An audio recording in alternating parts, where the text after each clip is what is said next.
kinds of species under the microscope. In 1872, the Oxford anatomist Francis Maitland Balfour first saw the basic plan of heads when he looked at sharks and saw the bulges, the gill arches, and the structures inside. Unfortunately, he died soon after in a mountaineering accident in the Swiss Alps. He was only in his 30s. Gill arch genes. During the first 3 weeks after conception, whole batteries of genes are turned on and off in our gill arches and throughout the tissues that will become our future brain. These genes instruct cells to make the different portions of our head. Think of each region of our head as gaining a genetic address that makes it distinctive.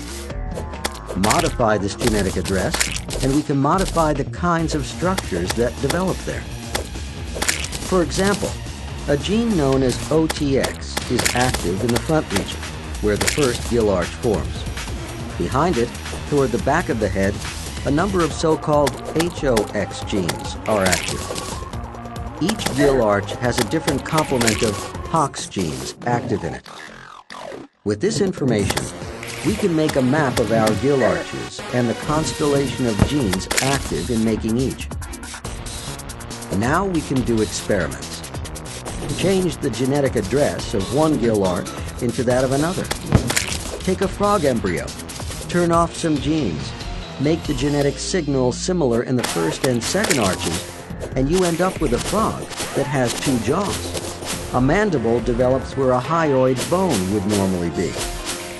This shows the power of the genetic addresses in making our gill arches. Change the address, and you change the structures in the arch. The power of this